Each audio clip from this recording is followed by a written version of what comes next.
Mr. Rabinowitsch, entschuldigen Sie, Sir. Ich habe eine wichtige Nachricht für Sie. Für mich? Ein Passagier bittet Sie dringend, erst die spätere Maschine nach Hamburg zu nehmen. Bitte. Warum soll ich? Dieser Brief enthält ein Ticket erster Klasse mit einer festen Buchung für den nächsten Flug um 9 Uhr früh. Als Passagier der ersten Klasse können Sie natürlich auch selbstverständlich die Zeit bequem in der VIP-Lounge verbringen. Wenn Sie sich für die spätere Maschine entscheiden, gehört das Buch Ihnen.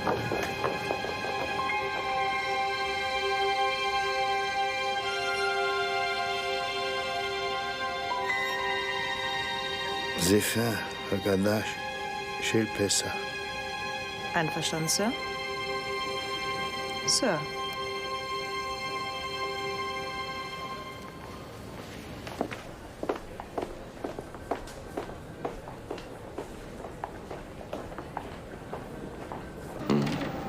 Ja, okay, danke.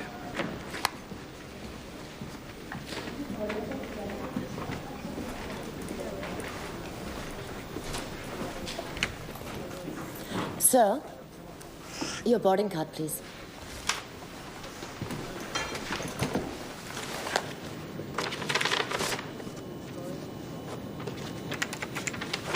Thank you. Danke.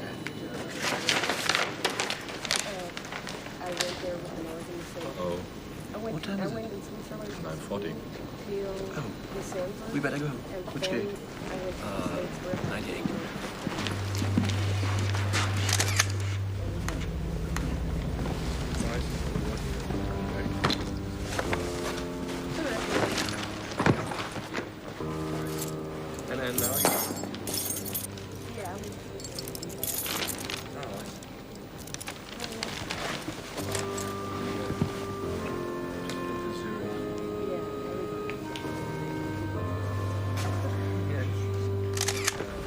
And do you still study?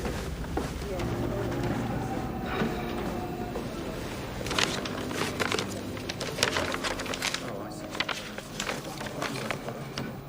No, actually, I know the folk.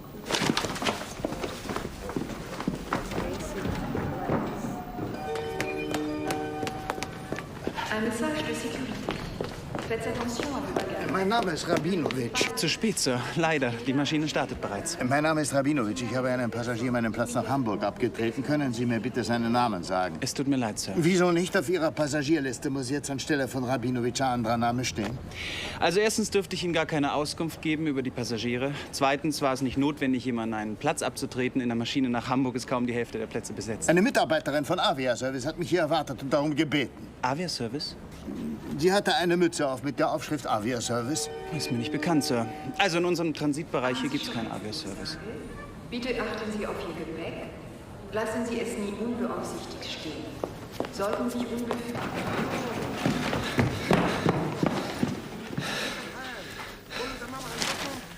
Es hat niemand ihre Tasche berührt. Ich habe aufgepasst.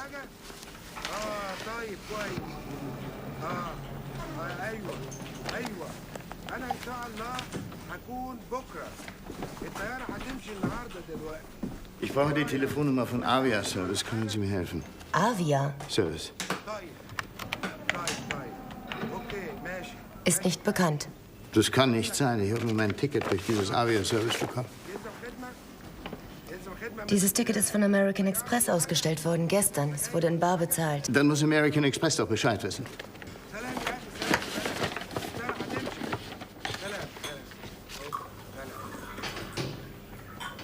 Jacqueline, c'est moi, Carole. Est-ce que tu es au courant si vous coopérez avec un certain Avia Service? Non? Justement, moi non plus. Bon, merci. Bisous, bisous. Avia Service ist auch bei American Express nicht bekannt. Spätestens um 6 Uhr früh ist der Informationsschalter in der Halle wieder besetzt. Vielleicht könnt ihr Ihnen ja weiterhelfen. Danke.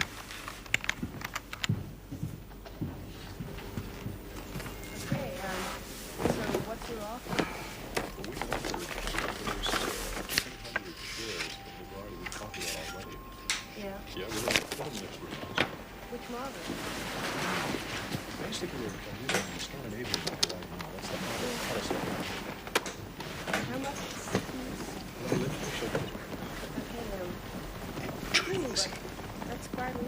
Entschuldigen Sie. Wie kann man hier etwas zu trinken bekommen? Indem Sie sich nehmen, was Sie haben wollen. Und wo bezahle ich? Führen Sie hier nicht neue Sitten ein. Bei den Preisen sollte man die Gesellschaft nicht auf die Idee bringen, dass Sie auch noch für die Drinks kassieren könnten. Ist es so teuer? Wissen Sie nicht mehr, was Sie bezahlt haben? Dann bin ich mir schon, ne? Ich kaufe mir doch nicht für mein eigenes Geld ein Ticket erster Klasse.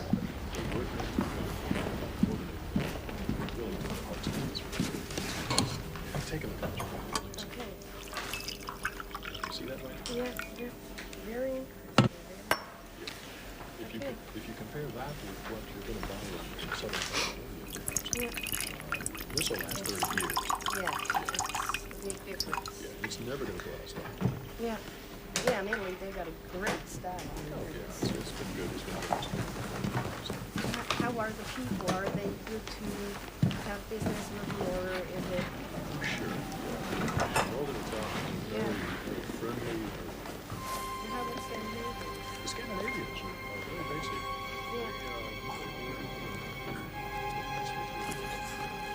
To the customer. Yeah. And below it. Okay, but how's the quality in Scandinavia? The quality is pretty good. It's very basic. If you really want good quality, it's Verlag Jakob Brandeis, Prag und Breslau 1900. Zweisprachig. Richtig? Die Haggadah, die Sie in der Hand halten, meine ich. Was geht Sie das an? Sagen Sie mir einen Preis. Ich gebe Ihnen dafür, was Sie wollen. Ich verkaufe nicht. Auch nicht für sehr viel Geld. Um nichts in der Welt gebe ich Sie wieder her. Darf ich? Wie kommen Sie dazu? Ich lasse sie mir von Ihnen doch nicht wieder wegnehmen. Niemand will Ihnen was wegnehmen. Ich wollte Sie mir anschauen. Danke für die Freundlichkeit.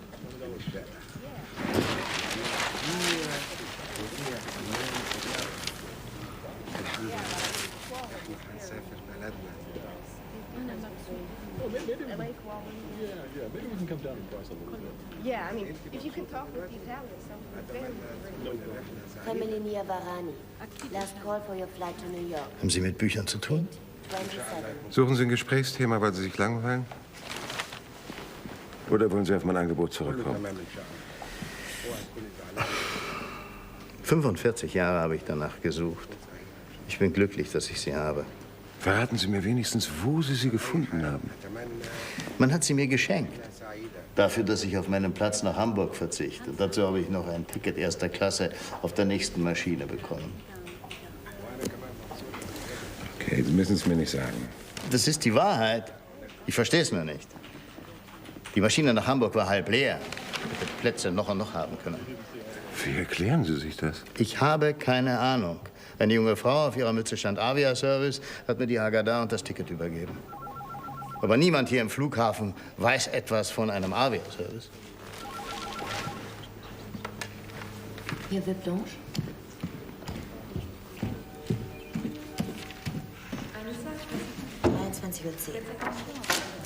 Mhm.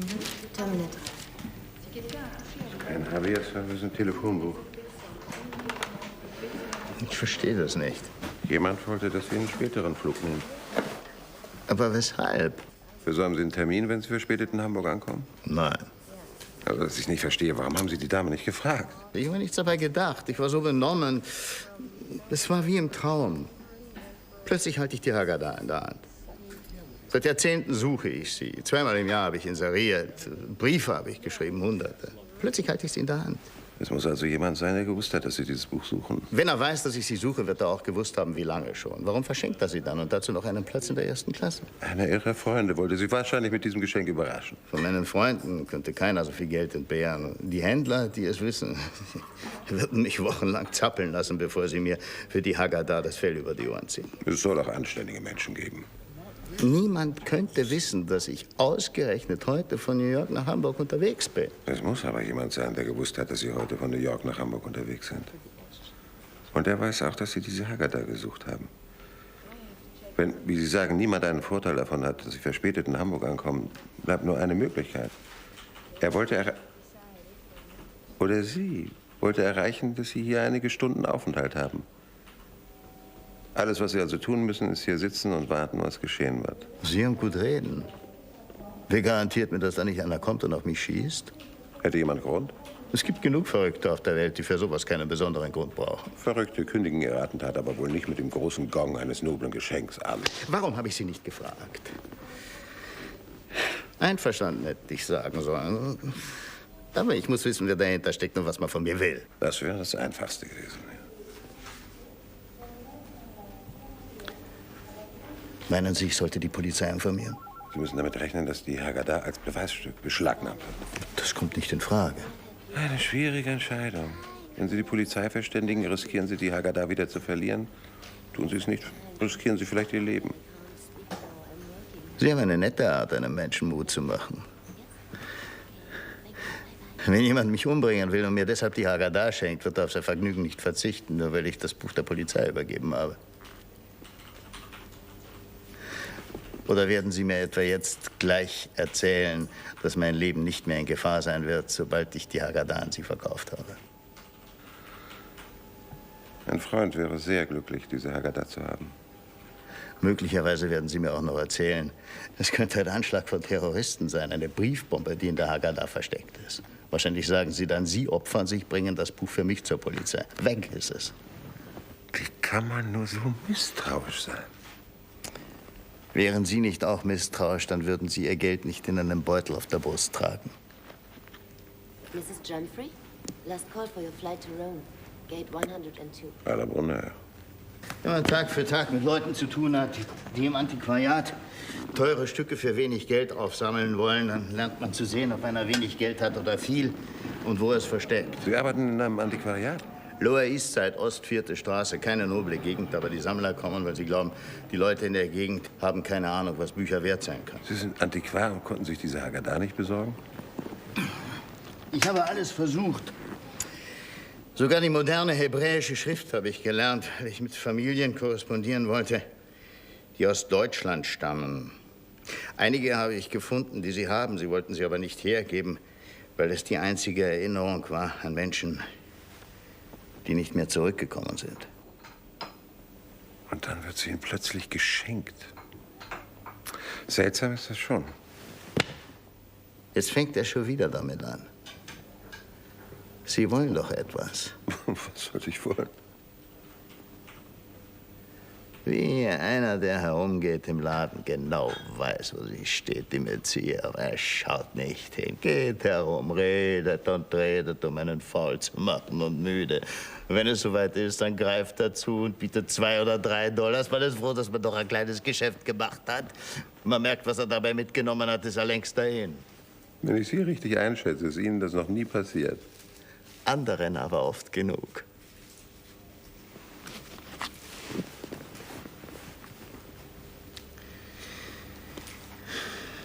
Mein Vater hat sie gehabt, diese Ausgabe, ganz genau diese. Sie war ihm heilig, vor ihm hat sein Vater sie gehabt. Genauso hat sie ausgesehen. Vielleicht ist sie es sogar. Er hat mir die Schrift gezeigt. Und nach meinem 7. Geburtstag hat er mir erlaubt, am Sederabend mit ihm zu lesen, wie der Heilige gelobt sei, er sein Volk aus Mitzrayim erlöst und durch das Rote Meer in die Freiheit geführt hat. Er wird es auch diesmal wieder tun, hat mein Tate gesagt und die Haggadah geküsst, in der das alles steht. Das war in Theresienstadt.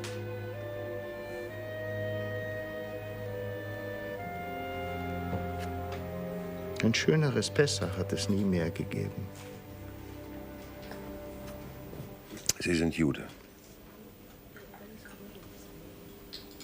In Deutschland geboren. In Leipzig. Die Nürnberger Gesetze waren gerade ein Jahr alt. Sie auch?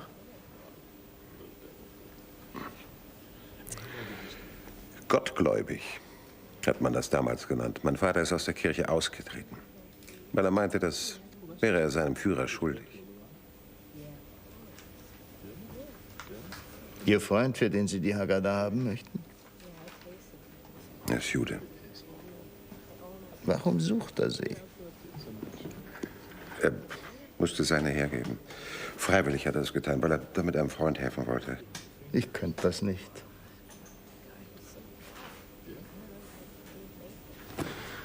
Sie leben in New York.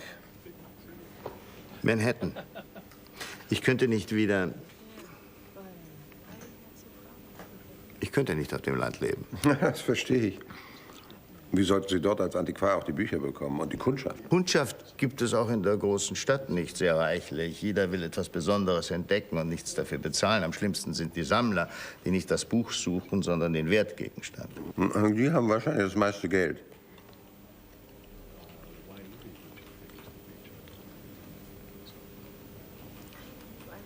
Lebt Ihr Vater noch? Na, er wäre jetzt 95. Schon lange ist er tot? Seit 10 Jahren. Ihm war ein langes Leben vergönnt. Wenn ein Mensch dann so da liegt und nicht mehr atmet, dann tut es trotz allem doch weh.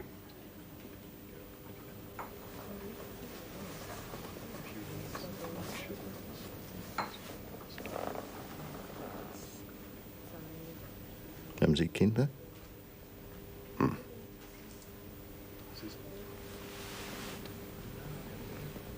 Vielleicht, wenn eine Frau da gewesen wäre, die einem wieder Mut gemacht hätte.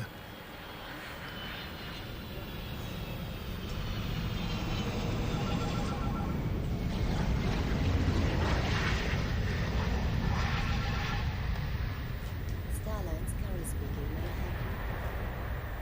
One moment, please. Schauen Sie sich das an. Alle Zeitungen sind voll davon. In den Staaten auch? Wir haben in Amerika genug eigene Morde. Auf Import von Horrorgeschichten aus anderen Staaten sind unsere Medien selten angewiesen. Am Ende einer Kreuzfahrt ins Mittelmeer ist auf einem deutschen Schiff beim Einlaufen in Hamburg ein britischer Milliardär erstochen worden.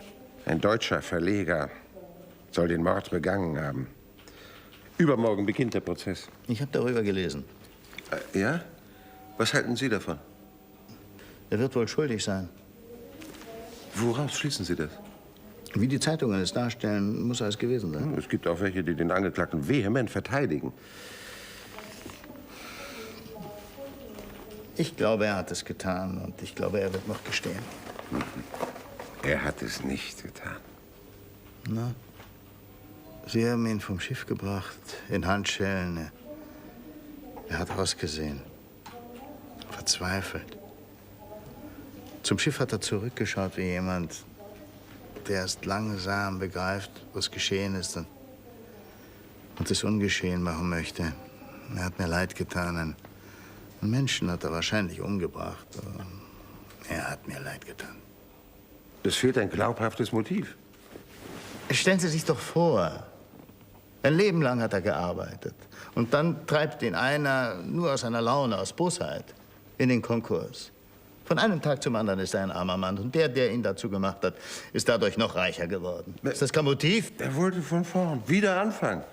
Mit 70? Warum geht einer, der nicht mehr Brot auf Hosen hat, auf eine teure Kreuzfahrt, für die er Schulden machen muss? Na, woher soll er die Kraft nehmen für den neuen Anfang? Er musste Urlaub machen. Nein, es war eine Investition. Ein letzter Rettungsversuch. Er wollte auf dieser Seereise erreichen, Frieden mit Hamilton zu machen, damit die Banken ihm wieder Kredite geben. Der ist darauf nicht eingegangen, alles war umsonst. Und Wolf hat nicht gewusst, wo er das Geld hernehmen soll, um zu leben und die neuen Schulden zu bezahlen. Hat er die Beherrschung verloren und ihn umgebracht. Das ist falsch. Ganz falsch. Es kann so nicht gewesen sein. Ich sage nicht, dass er auf die Kreuzfahrt gegangen ist, weil er den Mann umbringen wollte. Nur, wie er gesehen hat, das nutzt alles nicht. Er ist nicht der Mensch, der unüberlegt handelt. Er war immer ruhig und beherrscht. Das sagen und schreiben alle. Ganz ohne Temperament ist er? Im Gegenteil. Man sagt, er ist sehr energisch und Letzte entschlussstark. Maschine nach Hamburg. Beherrscht. Geld 76. Beherrscht. Mir hat sein Temperament immer beherrscht, nur einmal ist es mit ihm durchgegangen. Wenn man Ihnen zuhört, könnte man glauben, die Richter hätten das Urteil schon gesprochen. Aber Glück hat er, dass Sie nicht sein Verteidiger sind. Alles drehen Sie nämlich so hin, dass es ausschaut, er hat es absichtlich getan. Mit Vorsatz von Anfang an. Sie hören nicht zu. Ich habe gesagt, er war es nicht. Wenn Sie sich aber irren und er ist es doch gewesen, dann wird man nach Ihrer Theorie sagen müssen, er hat alles geplant und mit voller Absicht ausgeführt. Dass Hamilton tot ist, nützt ihm doch nichts. Seine Schulden sind damit nicht aus der Welt. Und Kredite gibt jetzt das Recht keiner mehr. Er hat das gewusst. Das hat ihn wohl so verzweifelt gemacht. Hamilton wollte ihm nicht helfen. Er hätte von Bord gehen müssen, ohne einen Cent, mit einem Berg von Schulden und ohne zu wissen, wovon er jetzt leben wird. Der hat Freunde, die ihm geholfen hätten. Früher hätten Sie das tun müssen, rechtzeitig ihm sagen, du bist nicht allein, wir werden dir helfen. Er hätte nicht so verzweifelt sein müssen, wenn es so gewesen wäre. Hinterher ist leicht reden. Warum hast du es mir nicht gesagt? Freunde hat man, solange es einem gut geht. Wenn aber die 7 mageren Jahre angebrochen sind, bleibt man am Schabbes meistens allein. Sie wissen wohl alles. Hm? Ihnen kann niemand etwas erzählen, was Sie nicht besser wissen. Sind wir uns darin nicht ähnlich? Wolf wäre auf Hamilton nicht angewiesen gewesen. Man würde ihm Kredite geben. Na, sicher. Geld zum Leben hätte er auch. Keine Frage. Dann hat er schon zurückgezahlt von seinen Schulden. Wie soll er verdienen, wenn er seit seiner Rückkehr in Untersuchungshaft sitzt? Sind Sie sicher, dass nicht irgendwann unter Ihren Vorfahren auch einer gewesen ist, der am Schabbat die Lichter hat anzünden lassen? Mir ist nichts derartiges bekannt, aber es wird mich nicht stören. Sie argumentieren nämlich wie Schlomo der Maler. Der sollte beim Jakob Blau den Gartenzaun grün streichen. Hat aber nur gelbe Farbe gehabt, also hat er die genommen und zum Jakob Blau gesagt, Blau und Gelb macht sowieso grün. Das haben Sie sich jetzt gerade ausgedacht. So schlecht ist der Witz? Ah, ein Witz war das. Gut, streiten wir über meinen schlechten Witz, ist mir lieber. Darüber regen Sie sich vielleicht weniger auf.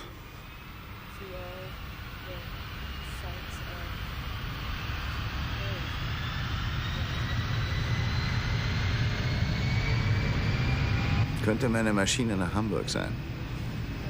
Ja, möglich. Gemütlich würde ich da drinnen sitzen. Und müsste mich nicht mit Ihnen über einen Mord herumstreiten,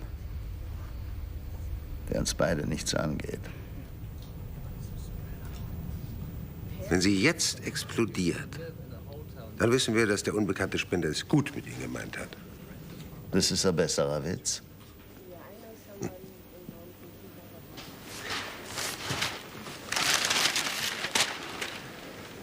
Was hätten Sie werden wollen, wenn es Hitler nicht gegeben hätte? Ein fröhlicher Mensch, der nicht an allem herummeckert. Einer, den die Leute mögen. Ich meine beruflich. Nützt es etwas, wenn ich darüber nachdenke?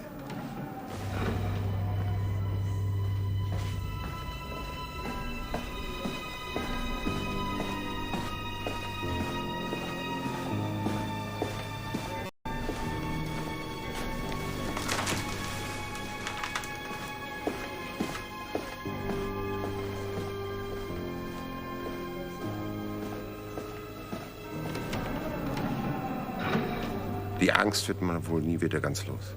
Ich habe keine Angst. Es ist schwer, sich vorzustellen, was in einem Menschen vorgeht, der das alles erleben musste. Ich weiß, niemand will gern darüber reden. Und wer will zuhören, hä? Neugierig sind viele, das schon. Aber was da ganz unten ist, alles, das man selber erst weiß, wenn man es ausgesprochen hat. Darauf will keiner warten.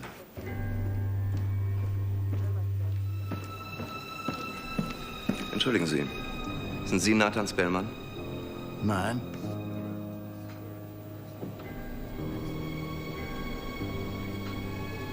Verzeihen Sie.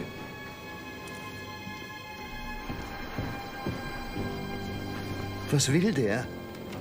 Er sucht einen Mr. Spellman. Sie haben das nicht gesehen von hinten, seine Augen, wie er mich angeschaut hat.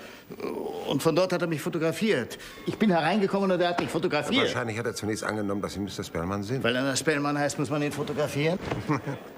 Aber wenn jemand Rabinowitsch heißt, muss man ihn umbringen? Ich habe Ihnen nicht gesagt, wie ich heiße.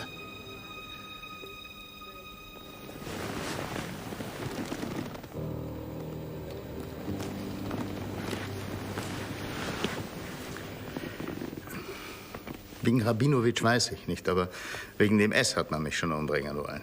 Tatsächlich? Raten Sie, was es heißt. Salomon. Nein, Samuel. das steht jetzt in meinem Pass. Aber ins Taufregister in Leipzig hat mein alter Tate etwas ganz anderes eintragen lassen. Sie müssen wissen, er war so stolz auf sein Deutschland. Im Ersten Krieg hat er es wegen Tapferkeit zum Unteroffizier gebracht. Wagner. Das war für ihn nach seinem Gott das Höchste. Also hat er seinen einzigen Sohn Siegfried genannt. Siegfried Rabinowitsch. Können Sie sich vorstellen, was SS-Männern alles eingefallen ist, wenn sie einen Juden vor sich hatten, der Siegfried heißen durfte? Sie sind geboren 1936. 36. Da war Hitler schon 3 Jahre an der Macht. Das hat den Tater nicht gestört. Eines Tages, so soll er immer gesagt haben, eines Tages wird sich dieses Deutschland schütteln und das braune Gesindel wird aus ihm herausfliegen, wie die Flöhe aus einem Hundefell. Ja. Sein Bruder hat es mir erzählt. Der Einzige, der zurückgekommen ist. Und Ihr Vater?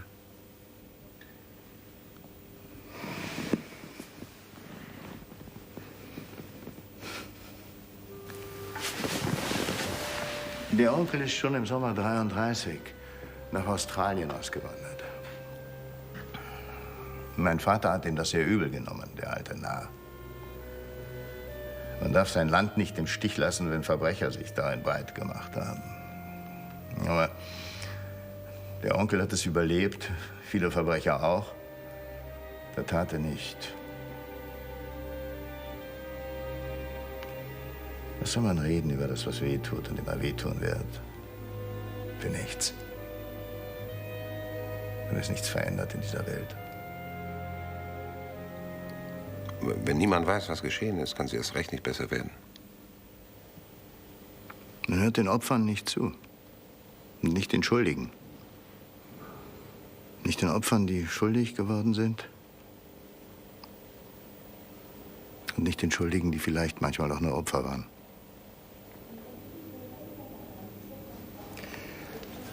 Da sitzt ein Mensch in einer Zelle und möchte wahrscheinlich über seine Schuld reden.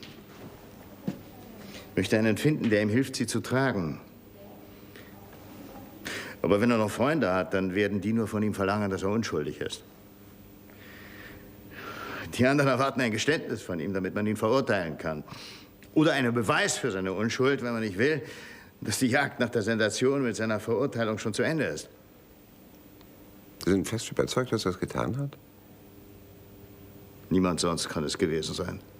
Aber seit Jahren hat Hamiltons Frau ein Verhältnis mit einem anderen Mann. Was geht uns das an? Der Liebhaber war auch auf dem Schiff. Wissen Sie das nicht? Ich habe das alles auch gelesen. Hamilton hat nichts gegen dieses Verhältnis einzuwenden gehabt. Es war ihm recht. Er ist längst anders orientiert gewesen. Warum hätten Sie ihn also umbringen sollen? Weil sie endlich frei sein, miteinander leben wollten. Sie hätte die Scheidung verlangen können. Dann hat sie das versucht. Auf das Vermögen wollten sie natürlich nicht verzichten. Also haben sie beschlossen, ihn aus dem Weg zu räumen. Wenn Sie das auch beweisen können, wird es die Jury sehr interessieren. Wir haben Schöffen und Richter in Deutschland, keine Jury. Und die interessieren sich nicht für Beweise. Oder haben Sie keine?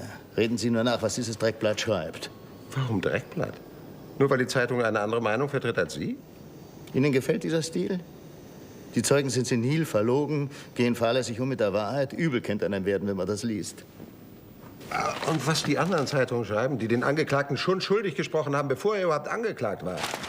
Davon wird Ihnen nicht übel? Kann sein, dass das auch nicht richtig ist. Aber nach den Zeugenaussagen ist er schuldig. Und die Zeugen sagen nur, was sie gesehen und gehört haben. Was sie glauben, gesehen und gehört zu haben.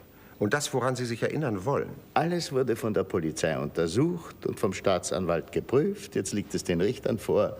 Warten Sie das Urteil ab. Niemand sucht weiter. Wenn Sie einen haben, der hinreichend verdächtig ist, dann wird nur aufgesammelt, was sich als Beweis gegen den Angeklagten auswerten lässt.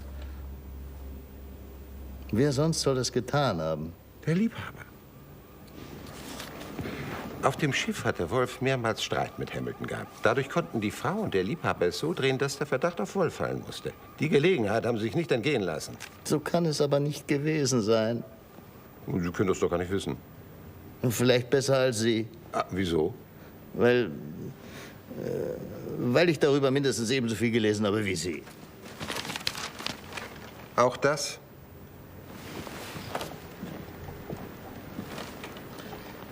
Ein unbarmherziger Zeuge. Der Herr, der das geschrieben hat, scheint ein Hellseher zu sein.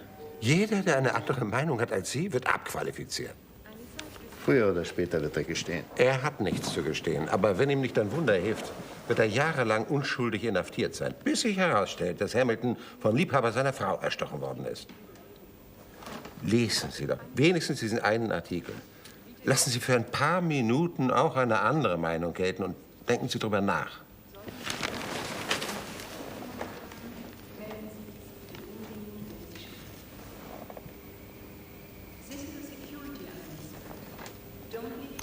Es ist schäbig, zwei Menschen als Mörder zu verdächtigen, weil sie ein Verhältnis miteinander haben. Das ist die Art, mit Menschen umzugehen. Hat sich wohl nichts geändert. Noch immer heißt es, wer stinkt, lügt und wer lügt, stiehlt auch. Sie meinen, ich denke so? Nein, nein, nicht Sie. Leute wie diese Winkeljournalisten. Die schreiben diese Sachen nicht, um ihre Leser zu informieren, die wollen Käufer anlocken. Ja, dafür ist ihnen jeder üble Trick recht, wenn er nur dazu führt, dass die Zeitung sich besser verkauft. Ob Sie auch so argumentieren würden, wenn der Angeklagte nicht Deutscher, sondern Engländer wäre und der Liebhaber nicht Amerikaner, sondern Deutscher? Dass er Amerikaner ist, habe ich nicht gewusst. Nicht einmal das? Sie wissen nichts. Aber ein Urteil haben Sie gefällt. Sie sind nicht bereit, dem Angeklagten auch nur die geringste Chance zu geben. Warum Sie sich so aufregen, verstehe ich nicht. Das Ganze geht Sie doch überhaupt nichts an. Ein Mensch sitzt im Gefängnis, wird, wenn nicht ein Wunder geschieht, verurteilt werden, obwohl er unschuldig ist. Sie meinen, das geht uns nichts an. Ein anderer profitiert davon. Er ist hingegangen, hat einen anderen Menschen kaltblütig erstochen und wird frei ausgehen. Das geht uns nichts an. Dem einen nimmt er mit Gewalt das Leben, dem anderen stiehlt er es. Aber uns geht das nichts an? In Büchern liest man das, habe ich geglaubt. Dass es wirklich einen Menschen gibt, der so denkt, wenn es um fremde Menschen geht, das zu wissen tut gut. Schade nur, dass Sie sich für den falschen Mann echauffieren. Ihr Angeklagter ist schuldig, glauben Sie mir. Wenn Wolf verurteilt wird, macht es keinen von denen wieder lebendig, an die Sie eigentlich denken. Daran denke ich nicht. Keine Sekunde habe ich daran gedacht. An nichts anderes denken Sie.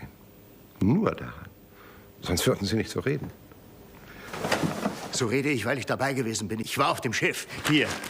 Der Mann, den dieser Winkeljournalist für einen fragwürdigen Zeugen hält, das bin ich. Ich bin dabei gewesen. Ich habe ihn gesehen.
In der Zeitung steht nur etwas von einem Zeugen SR. Ich konnte nicht wissen, dass Sie das sind. Das hätten Sie mir sagen sollen.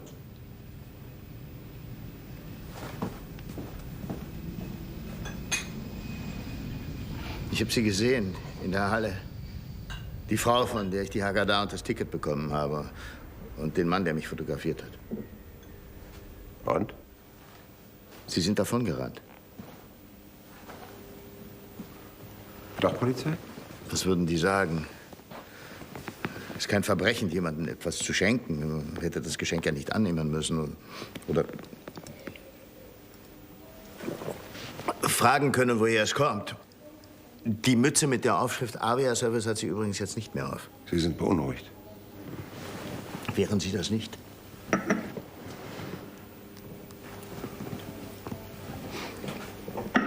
Sollte mit diesem Geschenk eine böse Absicht gegen Sie verbunden sein, dann wird sie ausgeführt werden, während Sie hier warten oder auf dem Flug, der für Sie gebucht wurde. Das hilft mir sehr.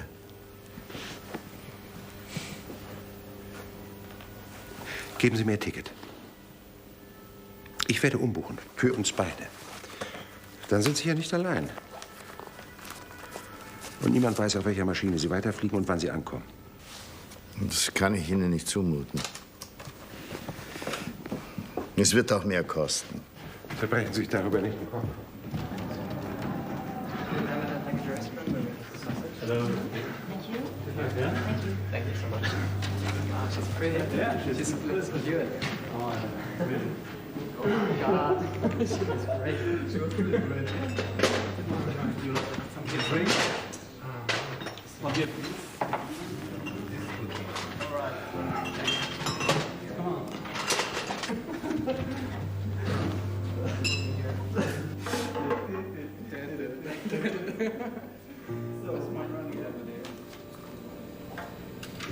Alles bestens. Wir fliegen um 8:30 Uhr nach Frankfurt und von dort aus haben Sie Anschluss nach Hamburg. Ich mache mir Vorwürfe, dass ich Sie überhaupt in die Sache hineingezogen habe.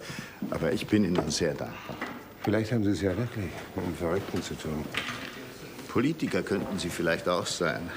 Einmal sagen Sie das und später das genaue Gegenteil davon. Aber immer klingt es so, dass man es glauben muss. So ist das Leben. Nicht umsonst steht in der Bibel, eines hat Gott geredet, zweierlei habe ich gehört. Von Gott habe ich nicht gesagt. Den stelle ich mir schon anders vor. Ich habe nur einen Psalm zitiert. Sie reden wohl auch nicht gern über sich. Nur wenn mir absolut nichts Besseres einfällt. Noch nie in meinem Leben hat es das gegeben. Wenn es einmal so aussieht, als gäbe es ein Masel für mich, dann bedeutet das immer, dass gleich ein Schlafmasel hinterherkommen wird. Immer ist es so gewesen. Mein ganzes Leben. Beneidenswert. Sie machen sich lustig. Na, keineswegs. Sie können über jedes Unglück glücklich sein. Denn Glück würde doch nur noch mehr Unglück bringen. Aber hören Sie sich das an. Wissen Sie, wie ich zu der Kreuzfahrt gekommen bin? Da war ein Rätselwettbewerb. Als Nebenpreise sollten 5 Waschmaschinen verlost werden. Mit Masel habe ich gedacht, könnte ich eine davon gewinnen, meine ist dabei, den Geist aufzugeben. Was aber habe ich gewonnen? Den ersten Preis, eine Mittelmeerkreuzfahrt auf einem Luxusliner, Flug nach Hamburg mit dem Schiff nach Southampton, dann durch das Mittelmeer nach Israel zurück nach Hamburg. Gut, denke ich. Du wolltest immer schon nach Eretz Yisrael, jetzt kannst du endlich. Es ist zwar ein deutsches Schiff, aber 50 Jahre sind da lange Zeit. Masel. Was passiert? Bei der Einfahrt nach Hamburg muss ich gerade dort stehen, wo ich den Mann sehe, der in eine Kabine geht und dort einen anderen ersticht. Jetzt bin ich Zeuge, muss in einem Prozess aussagen und noch dazu werde ich hier von irgendjemandem zum Narren gehalten. Werten Sie es als Unglück, dass Sie endlich Ihre Haggadah bekommen haben? Nein, das ist das Glück. Aber wahrscheinlich kommt da wieder eine Menge Unglück hinterher. Sie haben den Mörder gesehen? Sind Sie ganz sicher? Das war auch so ein blöder Zufall. In meiner Kabine fällt mir ein Glas mit Fruchtsaft auf den Teppich. Weil nebenan ein Mädchen gerade die Suite von Hamilton sauber macht, bitte ich sie, das Schlamassel wegzuputzen. Sie macht bei Hamilton fertig, sperrt ab und kommt zu mir. War sie hübsch? Sehr. Thailänderin. Während sie putzt, bleibe ich in der Tür stehen und unterhalte mich mit ihr. Und dadurch habe ich gehört, was daneben in der Kabine passiert ist. In der Zeitung steht, als die Polizei in Hamburg wissen wollte, wer etwas gehört oder gesehen hat, da haben Sie sich zuerst gar nicht gemeldet. Das hat mit der Wirklichkeit nichts zu tun. Aber wenn eine Tür zufällt und man draußen deutsche Stimmen hört, dann sind sie wieder da, die Schatten, die einen nicht denken und nicht schlafen lassen. Es geht noch, aber nicht aushalten kann man, wenn man dann träumt, die Tür geht auf Sie kommen alle herein, leben und alles ist wie früher. Ich wollte weg, nach der Landung nicht in Hamburg bleiben müssen. Dann haben Sie sich aber doch gemeldet. Die Polizei hat die Besatzung verhört und die Thailänderin hat gesagt, ich müsste den Mörder gesehen haben. So sind sie auf mich gekommen. Wenn man das hinter sich hat, was Sie erlebt haben müssen, ist es überhaupt zumutbar? Können Sie in einem Prozess, in dem ein Deutscher angeklagt ist, objektiv aussagen?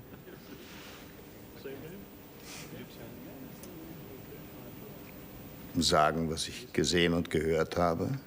Das kann ich. Ich bin Zeuge, kein Richter.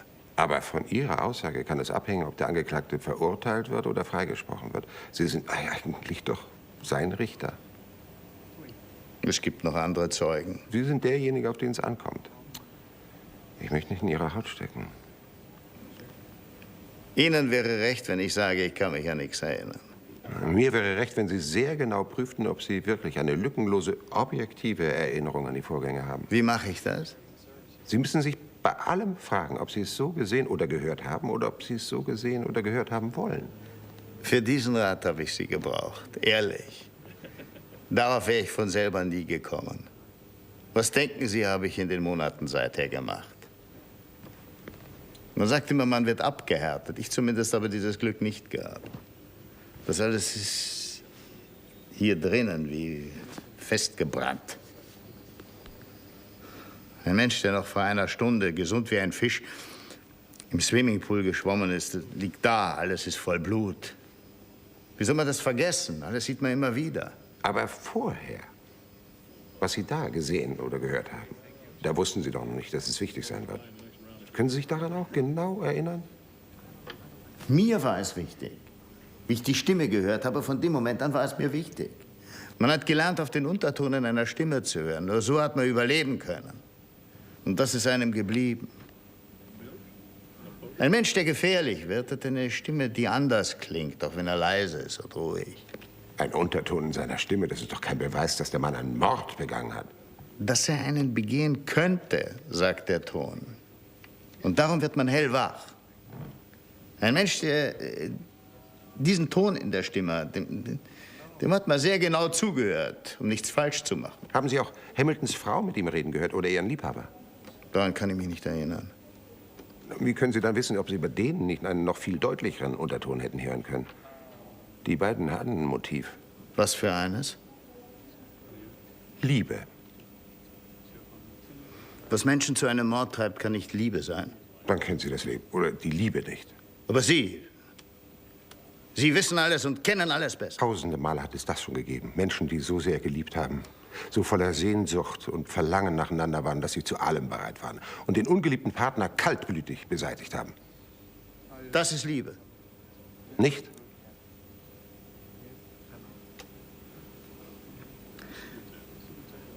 Wenn man für den ganzen Tag nur so ein Stück Brot bekommt und vor Hunger kaum noch denken kann, aber man hebt die Hälfte davon auf, er für Sie, Sie für ihn.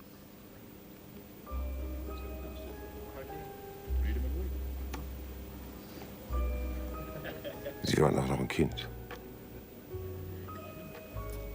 Wann ist man ein Kind, wann ist man es nicht mehr? Wie alt waren Sie? Jeden Tag haben wir uns gesehen. Die Rivka. War schön, die Rivka, klug und gut. Wenn alles vorbei ist, haben wir uns versprochen, wenn wir die Eltern suchen und später heiraten, dann ist sie nicht mehr gekommen. Ein Capo, den ich gefragt habe, wo sie ist, die Rivka, der hat nur einen Schornstein gezeigt, wo der dunkle, schwere Rauch ausgekommen ist. Ich habe dem Mann nicht geglaubt. Ich habe immer gewartet und gehofft. Eines Tages wird sie wieder auftauchen. Und ich warte immer noch. Come on. Okay, thanks for playing. We have to get out of here. Come on.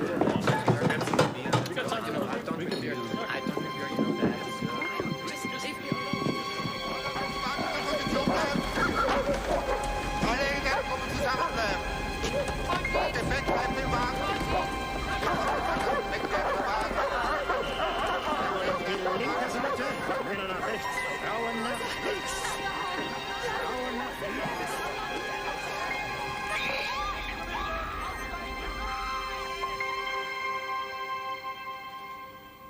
Herr Rabinowitsch? Herr Rabinowitsch? Wissen Sie, welche Bücher der Mann verlegt hat, den Sie für einen Mörder halten? Sie werden es mir sagen. Jahr für Jahr mindestens 3 oder 4 über den Holocaust. So hat er auf mich gewirkt. Wie jemand, der der Schuld nicht ausweicht. Ich glaube, er wird noch gestehen. Starlands? Warum lassen Sie überhaupt nichts gelten, was für ihn spricht? Bisher haben Sie nichts davon erwähnt, außer dass Sie einen anderen für den Mörder halten. Ist das nicht genug? Mr. Rabinowitsch? Ja? Es ist eine Nachricht für Sie durchgegeben worden.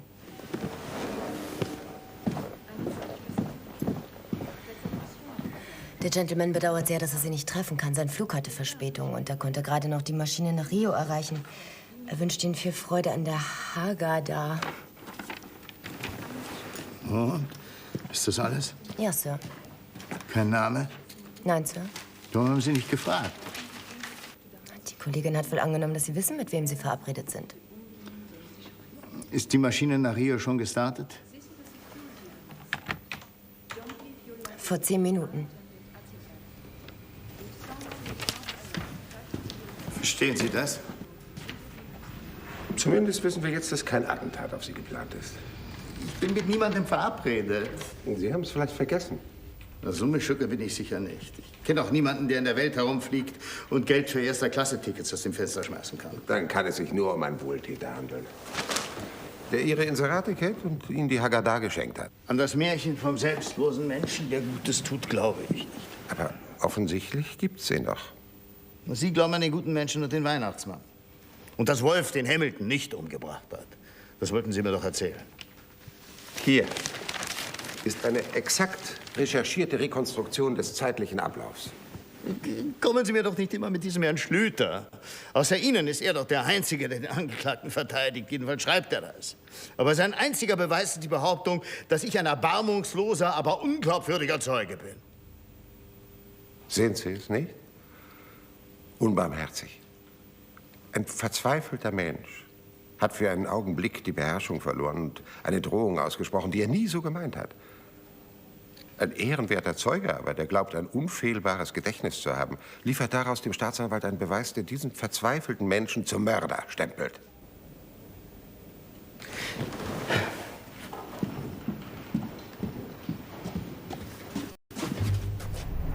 Das Wolf!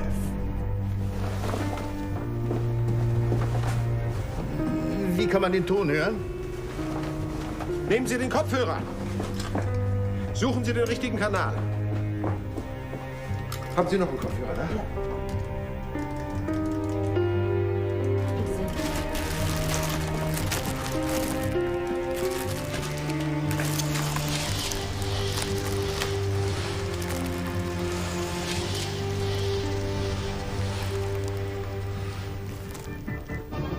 Was haben Sie gesagt? Es war schon vorbei.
Haben Sie etwas erfahren können? Worüber? Was im Fernsehen über Wolf gesagt worden ist. Wen hätte ich fragen sollen?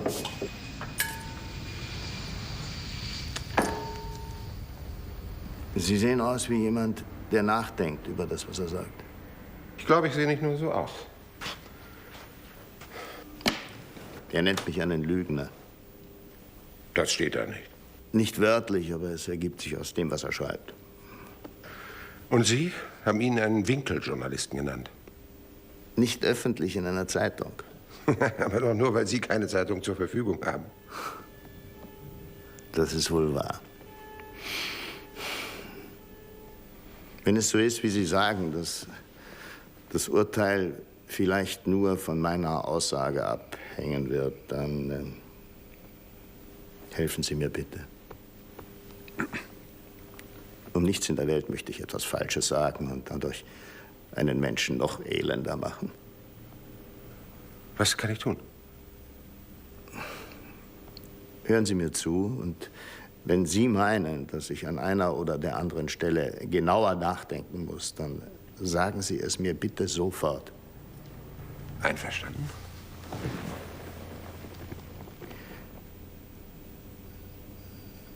Am Nachmittag, kurz nach 3, war ich an Deck. Hamilton war im Swimmingpool. Wir sind Kabinennachbarn, also grüße ich ihn, er grüßt mich. Seine Frau kommt aus der Bar und reicht ihm eine brennende Zigarette. Er bedankt sich mit einem Kuss. Sie geht zurück in die Bar und sitzt dort ohne Unterbrechung, bis der Mord entdeckt wird. Das schließt nicht aus, dass sie davon gewusst oder die Tat sogar geplant hat.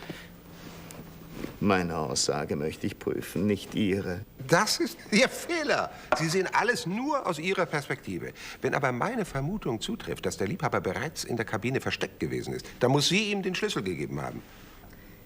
Tatsache ist, sie war die ganze Zeit in der Bar. Wo soll er denn nach Ihrer Meinung versteckt gewesen sein? Das Mädchen, das das Zimmer sauber gemacht hat, müsste ihn gesehen haben. Sie hat ausgesagt, dass niemand in der Kabine gewesen ist. Hat sie alles durchsucht? Den Schlafraum, das Bad, die Schränke unter den... Niemand hat sie danach gefragt. Hamilton hat dann die Kabine aufgesperrt. Bevor er die Tür von innen schließen konnte, hat Wolf sich in die Kabine gedrängt. Es hat einen heftigen Wortwechsel gegeben. An den Sie sich genau erinnern? Ziemlich genau, glaube ich. War die Kabinentür geschlossen? Offen die ganze Zeit. Wortwechsel war es eigentlich nicht. Hamilton hat kaum etwas gesagt. Kaum etwas oder nichts? Wenig. Aber? Bedeutendes war es nicht, sonst würde ich mich daran erinnern. An das, was Wolf gesagt hat, da erinnern Sie sich aber genau. Einmal hat Hamilton laut gelacht. Das ist schrecklich geklungen. Höhnisch. Demütigend für den anderen. Aber was er zu Wolf gesagt hat, wissen Sie nicht mehr. Lassen Sie mich doch erzählen. Fragen können Sie nachher. Mit, wie Sie wollen. Es ist doch so. Hamilton ist mit einem Stich ins Herz getötet worden. Diese Art zu töten war Teil der Nahkampfausbildung in den Einheiten der deutschen Wehrmacht, bei denen Wolf im Zweiten Weltkrieg Dienst getan hat. Würden Sie Wolf auch als Mörder beschuldigen, wenn er in der englischen, französischen oder amerikanischen Armee gedient hätte? Warum unterstellen Sie mir immer solche Gedanken? Wie können Sie dann frei davon sein? Wolf war Soldat im Zweiten Weltkrieg. Soldat der deutschen Wehrmacht, ja oder nein? In allen Armeen der Welt werden Männer in Nahkampftechnik ausgebildet. Demnach gibt es Millionen Verdächtige. Millionen waren aber nicht auf dem Schiff. Wolf ist aber sicher nicht der Einzige gewesen. Sind die anderen auch überprüft worden? Das weiß ich nicht. Ich weiß es aber. Nicht ein einziger. Man hat es nicht für nötig gehalten, weil es einen Zeugen gibt, der gesehen haben will, wie Wolf nach dem Mord aus der Kabine gekommen ist. Warum sprechen Sie immer von Mord? Ich sage, dass es Totschlag im Affekt gewesen ist. Es gibt keine Zeugen, die die Tat gesehen haben. Es gibt kein Geständnis. Alles ist nur auf Vermutungen aufgebaut. Im Zweifel müsste aber für den Angeklagten entschieden werden, nicht gegen ihn. Also hätten alle für die Tat in Frage kommenden überprüft werden müssen. Das hat man nicht getan. Aufgrund Ihrer Aussage hat sich die Staatsanwaltschaft auf Wolf konzentriert und alles zusammengetragen, was halbwegs gegen ihn ausgelegt werden kann. Vertrauen Sie den deutschen Richtern so wenig? Was kann ein Richter tun, wenn es einen Zeugen gibt, der bereit ist zu beschwören, dass Wolf die Tat begangen hat? Das habe ich nie gesagt. Nach menschlichem Ermessen muss er der Täter sein. Das waren meine Worte. Was bedeutet das? Doch nur, dass Sie Wolf als Mörder verurteilt sehen wollen, ohne die Verantwortung dafür übernehmen zu müssen. Sollte sich seine Unschuld herausstellen, kann Ihnen niemand etwas vorwerfen. Sie haben ja gesagt, nach menschlichem Ermessen. Ich, der Zeuge Rabinowitsch, bin nur ein Mensch, nicht Gott, der allein die Wahrheit kennt. Sollte ich mich irren, ich bin unschuldig.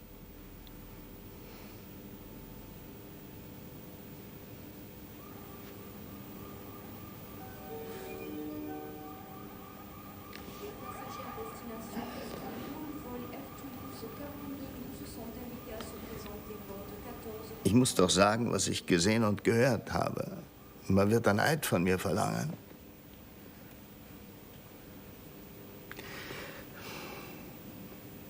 Er hat auf Hamilton eingeredet, so verzweifelt. Unendlich leid getan hat er mir. Ich konnte ihn so gut verstehen, weil ich selbst einmal in einer ähnlichen Situation gewesen bin. Der Hausbesitzer wollte mich in den Konkurs treiben, damit sein Laden frei wird. Haben Sie ihn umgebracht? In Gedanken jede Nacht. Bei Tag habe ich geschuftet und um Kredite gebettelt. Und Glück gehabt. Konkurs musste ich anmelden und ganz von vorne wieder anfangen. Und trotzdem haben Sie niemanden umgebracht? Gott sei Dank gilt das, was wir tun und nicht das, was wir denken. Und warum zum Teufel soll es bei Wolf nicht ebenso gewesen sein? Er hat es gedacht, gesagt, ja. Aber er hat es nicht getan, genau wie Sie. Er hat es getan. Warum halten Sie sich für den besseren Menschen? Weil Sie Jude sind und er Deutscher ist. Mit keinem Wort habe ich darauf angespielt, was in der Vergangenheit gewesen ist. Aber Sie werfen mir die ganze Zeit vor, dass ich Jude bin. Ich stelle es fest. Ich habe Respekt vor dem, was Sie erleben mussten. Wenn das wie ein Vorwurf geklungen hat, dann tut es mir leid. Warum engagieren Sie sich so für diesen Wolf? Lassen Sie mich zuerst fragen, warum sein Schicksal Sie so kalt lässt. Empfinden Sie das so? Sie sind entschlossen, ihn mit Ihrer Aussage lebenslang hinter Gitter zu bringen. Ich werde schwören müssen, dass ich die Wahrheit sage und nichts als die Wahrheit. Die Sie aber nicht genau kennen. Ich weiß, was Sie gesehen und gehört haben. Was haben Sie denn gehört? Den verzweifelten Ausbruch eines gequälten Menschen. Hilfloses, unbedachtes Geschammel. Schreien Sie mich nicht so an! Wie soll man dabei in Ruhe denken können? Der Staatsanwalt will doch ganz anders mit Ihnen umspringen. Den interessiert nicht, ob Sie denken können. Er will mit Ihrer Aussage den Angeklagten als Mörder festnageln. Er wird Ihnen so lange das Wort im Mund umdrehen, bis das herauskommt, was er für das Urteil braucht. Was habe ich gehört? Hamilton hat in einer seiner Druckereien der Belegschaft den Urlaubsbonus gestrichen. Warum hat er das getan? Damit sie streiken. Was hat er davon gehabt? Die Bücher für den Verlag Wolf sind nicht rechtzeitig ausgeliefert worden. Das hat Wolf ruiniert, das hat er dem Hamilton vorgeworfen. Und was hat Hamilton geantwortet? Es war dieses schreckliche Lachen. Wolf hat ihn dann gebeten, wenigstens nicht mehr Druck auf die Banken auszuüben, ihm keine Kredite mehr zu geben. Und Herr Hamilton hat das abgelehnt? Die Antwort habe ich nicht gehört, sie war sehr leise. Aber dann, daran erinnere ich mich genau, weil die Stimme so bitter, so verzweifelt geklungen hat. Sie wollen mich endgültig ruinieren, Hamilton. Und der hat ganz ruhig Ja gesagt. Und ein bisschen später werden Sie sich jetzt erschießen. Ich bin sehr neugierig. Wieder hat er gelacht. Und dann war da eben dieser Ton, der einem Angst macht. Sie werden das nicht erfahren, Hamilton, weil Sie dann nicht mehr leben. Vielleicht hat er das so gesagt, aber wenn, dann hat er das sicher nicht so gemeint. So habe ich es gehört. Und dann? Nur still, nichts mehr gehört. Warum haben Sie nichts getan? Man denkt nicht gleich an ein Verbrechen, wenn im Nebenraum 2 oder 3 Minuten nicht gesprochen wird. Dann kann aber doch der Unterton nicht so alarmierend gewesen sein. Oder hätten Sie nichts unternommen, wenn Sie überzeugt davon gewesen wären, dass nebenan ein Menschen Lebensgefahr sein könnte?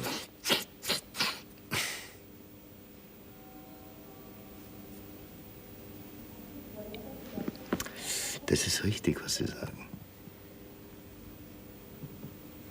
Vielleicht habe ich das erst später gedacht, mich wieder erinnert, wie es gewesen ist damals.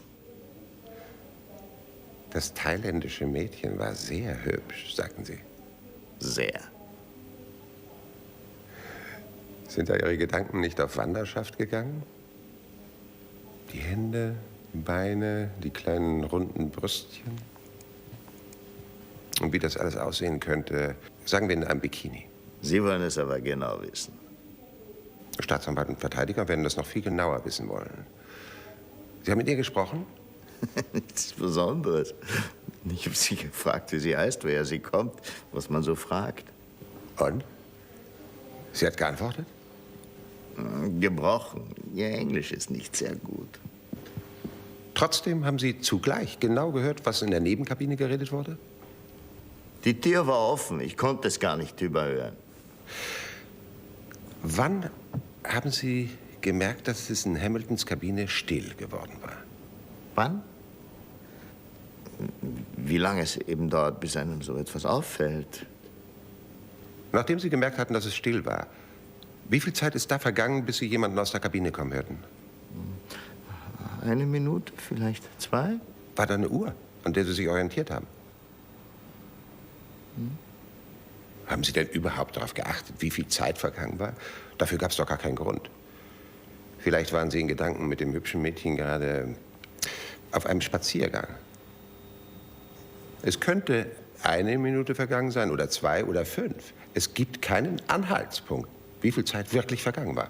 Sehr lange kann es nicht gewesen sein. Es dauert schließlich keine Ewigkeit, Fruchtsaft von einem Teppich aufzuwischen und die Kabine für die Nacht herzurichten. Sehr genau hat das Mädchen seine Arbeit sowieso nicht genommen. Es gibt aber keinen realen Anhaltspunkt, wie viel Zeit tatsächlich vergangen war. Mit einem Zeitplan nach Sekunden kann ich nicht dienen. Wer etwas so dezidiert behauptet, wie Sie das tun, müsste das eigentlich können. Erst war der Streit, dann wurde es still. Nach einer Zeit ist es mir merkwürdig vorgekommen, dass die Tür immer noch offen war. Ich wollte mich umdrehen, da habe ich gesehen, dass er herauskommt. Wer? Der Wolf. Hamilton war ja tot. Das wussten Sie in diesem Augenblick noch nicht. Richtig. Sie haben sich umgedreht und ihn gesehen? Nein. Ich wollte ihn nicht merken lassen, dass ich den Streit gehört habe. Sie haben also nicht gesehen, wer aus der Kabine gekommen ist? Das kann nur Wolf gewesen sein. Das Mädchen hat angegeben, dass niemand in der Kabine gewesen ist. Deshalb hat sie die Tür versperrt. Später ist Hamilton gekommen. Er hat die Tür erst wieder aufgesperrt. Das haben Sie gesehen? Gesehen und gehört. Er hat mich gegrüßt. So, mit einem Kopfnicken. Als er die Tür von innen schließen wollte, war Wolf plötzlich da, hat sich hineingedrängt. Woher ist er gekommen? Wahrscheinlich hat er hier gewartet. Was heißt wahrscheinlich? Sie haben ihn gesehen. Sehr deutlich. Sie sagten, hier war die Treppe? Ungefähr. Beleuchtet? Sehr hell. Als Sie dann später jemanden aus der Kabine kommen hörten, da mussten Sie direkt gegen das Licht schauen. Dennoch wollen Sie einen Menschen erkannt haben, der mit dem Rücken zu Ihnen weggelaufen ist? Möglich, dass ich sein Gesicht nicht gesehen habe. Er war es aber. Ich weiß es. Es war auch seine Stimme. Ich rate Ihnen vor Gericht besser nur zu sagen, Sie glauben, ihn gesehen zu haben. Alles andere könnte Ihnen später als Meineid ausgelegt werden. Sie machen mich ganz mevulve. Gut, ich habe sein Gesicht nicht gesehen. Es war aber ein Mann von seiner Statur. Er hat in der Kabine laut geredet und geschrien. Ich habe seine Stimme gehört. Ich habe sie erkannt. Dann ist er aus der Kabine gelaufen. Jemand, dessen Gesicht Sie nicht gesehen haben, ist aus der Kabine gelaufen. Sie wissen nicht genau, wie viel Zeit vergangen war. Es könnte also auch sein, dass Wolf schon vorher leise weggegangen ist. Sie haben ihn nicht bemerkt, weil Sie in Gedanken gerade mit der hübschen Figur des Mädchens beschäftigt waren. Dann haben Sie ein Geräusch gehört und geglaubt, derjenige, der aus der Kabine kommt, ist Wolf, weil Sie nicht gewusst haben, dass noch ein anderer drin gewesen ist.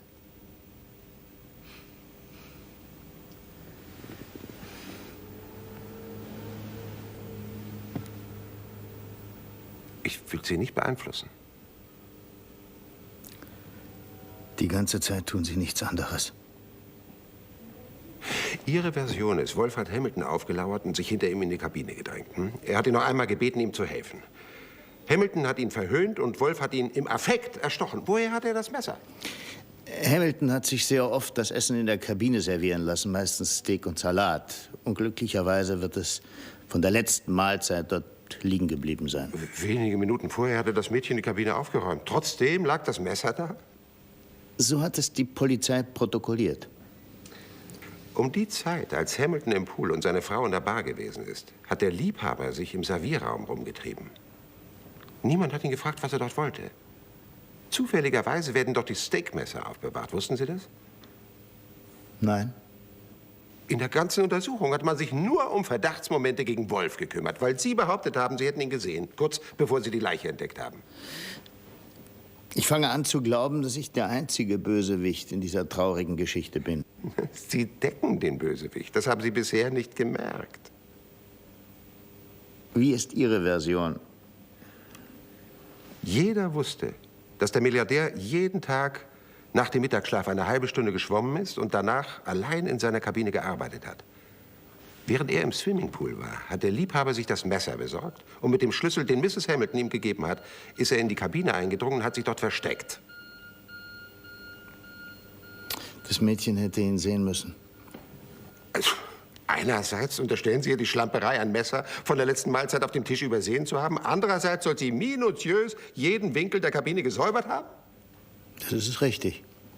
Entweder oder. Der Liebhaber hat den Streit zwischen Wolf und Hamilton von seinem Versteck aus beobachtet. Wolf ist danach wahrscheinlich wie ein begossener Pudel weggeschlichen. Leise, damit der Mann in der offenen Tür der Nebenkabine sich nicht umdreht. Er war gedemütigt, hat sich geschämt, wollte keinen Menschen sehen und von keinem gesehen werden. Ich glaube, ich hätte ihn trotz allem sehen müssen. Sie glauben das! Dürfen Sie deshalb aber auch sagen, es kann so nicht gewesen sein?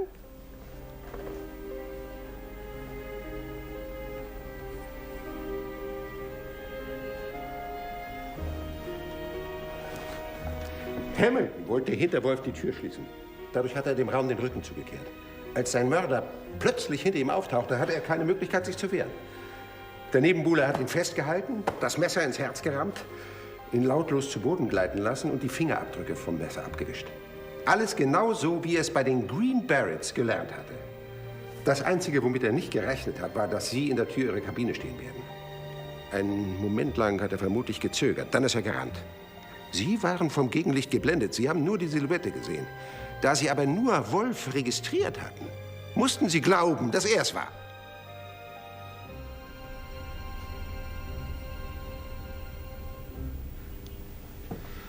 Und jetzt stellen Sie sich vor, wir wären in Amerika.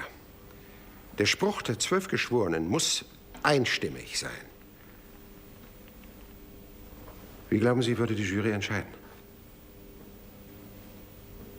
Denken Sie nach. Sie müssen mir gar nichts sagen. Nehmen Sie sich ein Blatt Papier und schreiben Sie die Entscheidung der Jury auf. Und wann immer Sie Zweifel haben, schauen Sie sich das Urteil an, das Sie nach bestem Wissen und Gewissen gefunden haben. Es wird das Richtige sein.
Sie haben mich wohl vor einem schweren Fehler bewahrt. Ich bewundere Sie. Sehr. Weil ich, wenn Sie nicht wären, einen Menschen wahrscheinlich in auswegloses Elend gestürzt hätte? Weil Sie die Kraft haben, einen Irrtum einzusehen. Sagen wir es so, Sie hatten die Kraft und ich habe den Irrtum beigesteuert. Was immer dieser Unbekannte mit mir noch vorhat, ich muss ihm auf jeden Fall dankbar sein.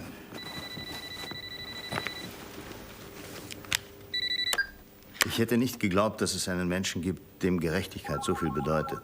Ich danke Ihnen. Überschätzen Sie mich bitte nicht. Für mich ist das ein besonderer Fall. Mr. Schlüter? Mr. Schlüter, hier ist ein dringender Anruf für Sie. Ich kann jetzt nicht. Es tut mir leid, aber Mr. Schlüter kann im Moment nicht ans Telefon kommen. Ja, werde ich ausrichten. Wiederhören.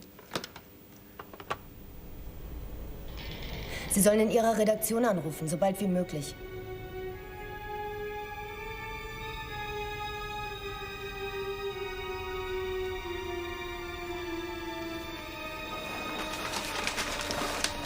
MS.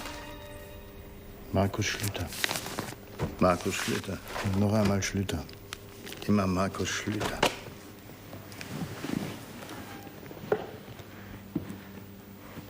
Immer Sie. Ich musste es tun. Er ist mein Freund.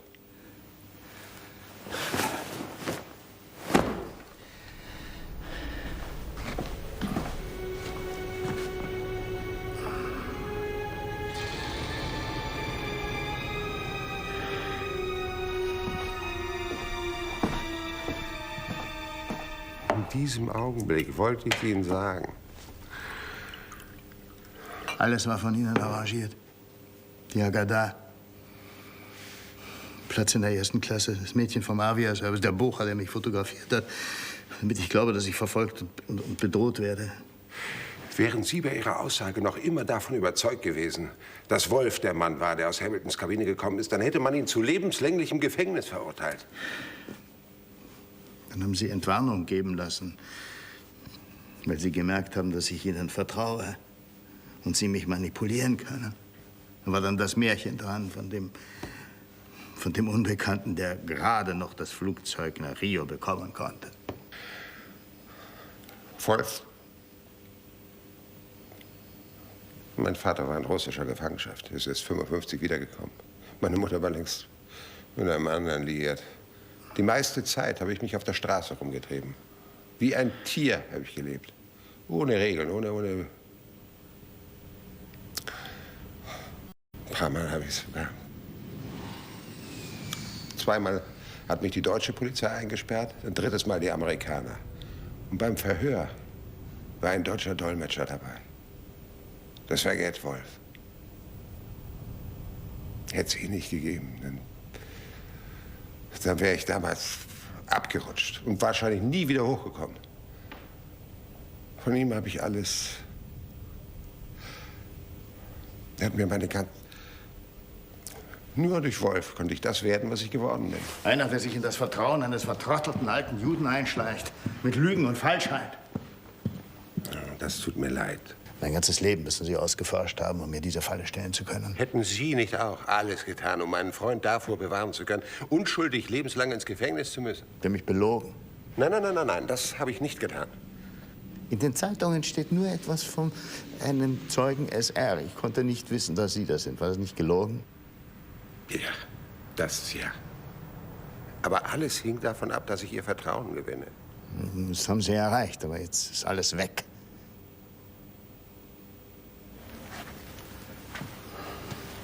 Das mit dem Freund, der seine Haggadah hergegeben hat, um einem anderen zu helfen, war das auch Erfindung?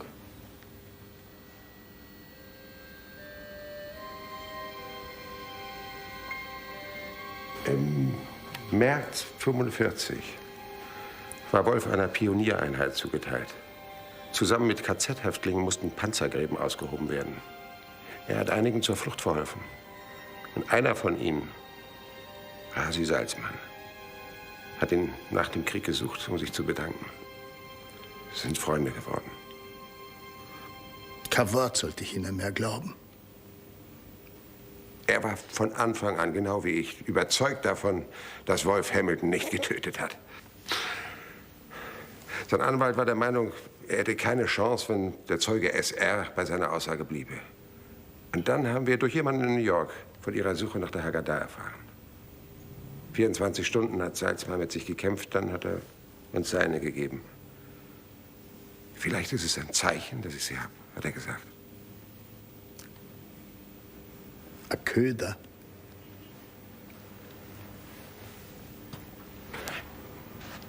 Geben Sie sie ihm zurück. Ich will sie nicht mehr haben. Ist Ihnen die Erinnerung an Ihren Vater plötzlich nichts mehr wert?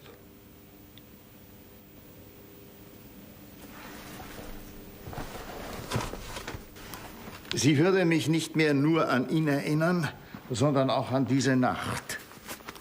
Und die möchte ich bald vergessen haben. Hätten wir nicht alles so inszeniert, dann hätten Sie Ihr Leben mit einer Schuld belastet, die Sie nie wieder hätten gutmachen können.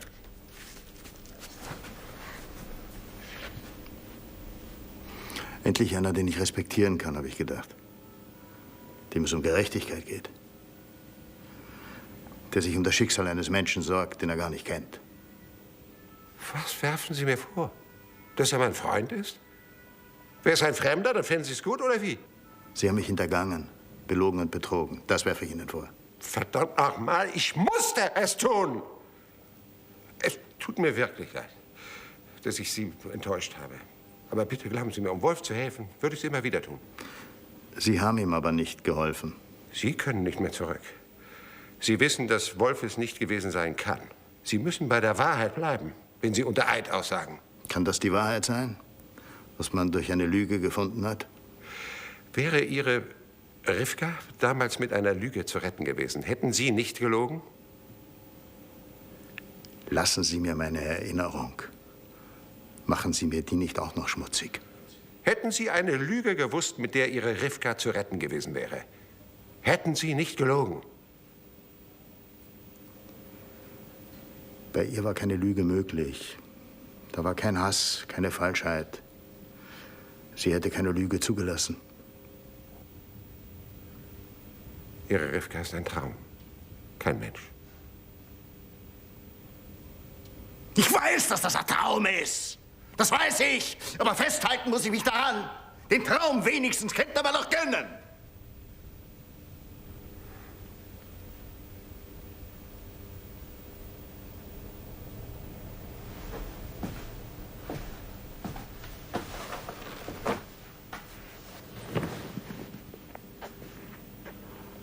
Gerechtigkeit ist auch ein Traum. Sollen wir deshalb aufhören, ihr nachzurennen? Wenn Sie Gerechtigkeit wollen, warum beschimpfen Sie mich? Weil ich verhindern wollte, dass ein Unschuldiger lebenslänglich hinter Gitter muss? Er ist mein Freund. Aber haben Sie ihm geholfen? Ich muss doch jetzt sagen, dem Richter muss ich sagen, hören Sie nicht auf mich. Heute Nacht hat mich ein Mensch betrogen. Und ich muss ihm auch sagen, ich hasse diesen Mann, der mir eine Welt vorgespielt hat, in der man um Wahrheit und Gerechtigkeit kämpft. Ich muss dem Richter sagen, hören Sie nicht auf das.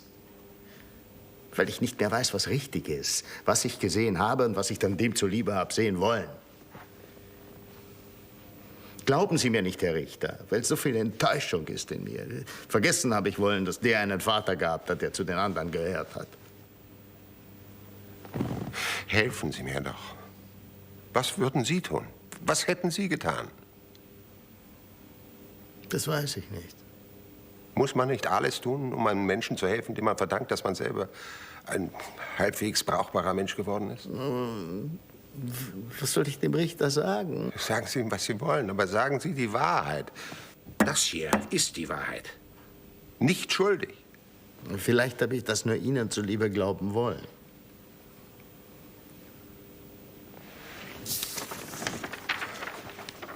Das hier ist Ihre Handschrift. Wenn Sie die Wahrheit nicht sagen, werde ich das als Beweis vorlegen.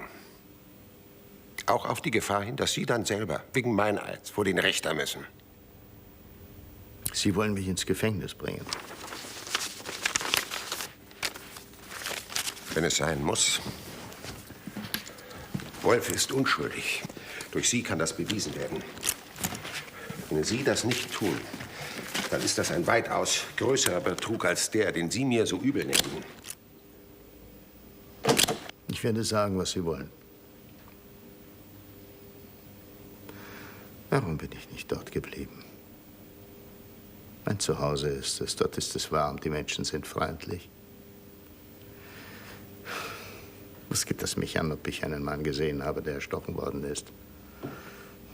Warum ist mir nicht die Zunge verdorrt? Warum habe ich sagen müssen, dass ich was gehört und einen Mann gesehen habe?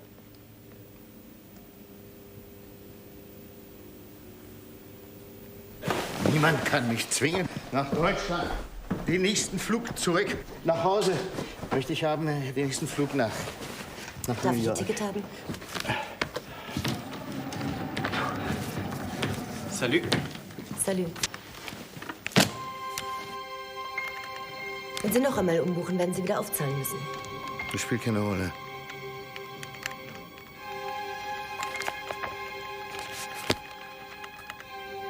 Vor Prozessbeginn unter der Last eines Gewissens zusammengebrochen.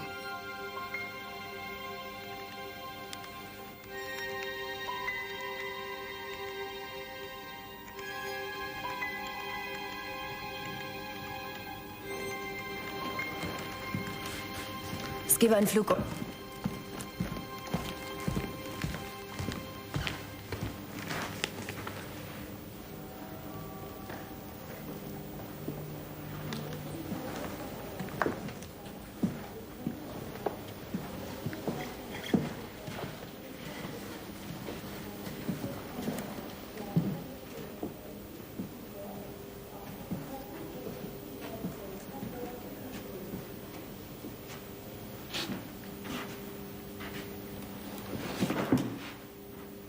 Möchten Sie nun umbuchen oder nicht?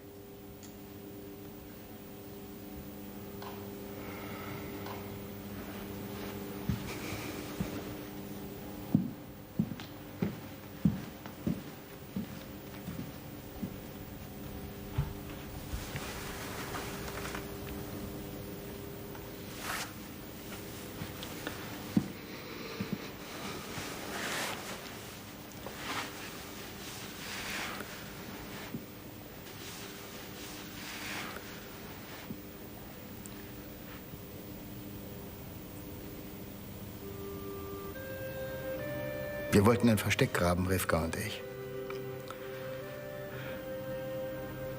Dass die SS uns nicht finden konnte, wenn sie Selektion machen und die Leute wegholen. In der Nacht, in der sie dann plötzlich gekommen sind, war es gerade groß genug für einen. Ich war zuerst dort. Für Rivka war kein Platz mehr. Sie musste draußen bleiben. Das war der letzte Tag.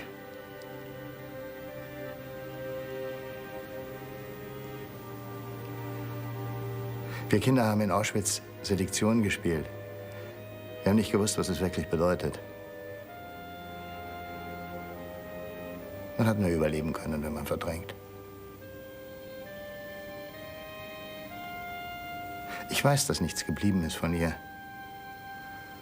Aber jeden Tag hoffe ich doch darauf, dass Rivka wiederkommt.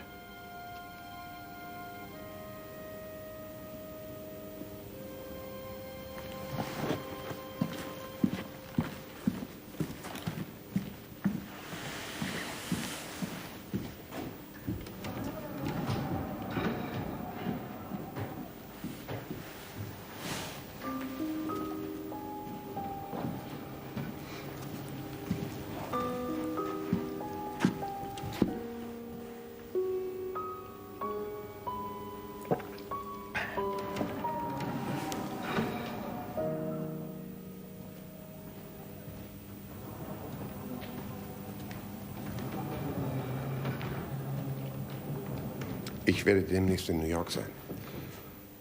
Wenn ich Ihre Adresse hätte, könnte ich Ihnen vielleicht einmal Gelegenheit geben, sich bei mir zu entschuldigen für alle Kränkungen und Beleidigungen. Aber bitte vergessen Sie es nicht.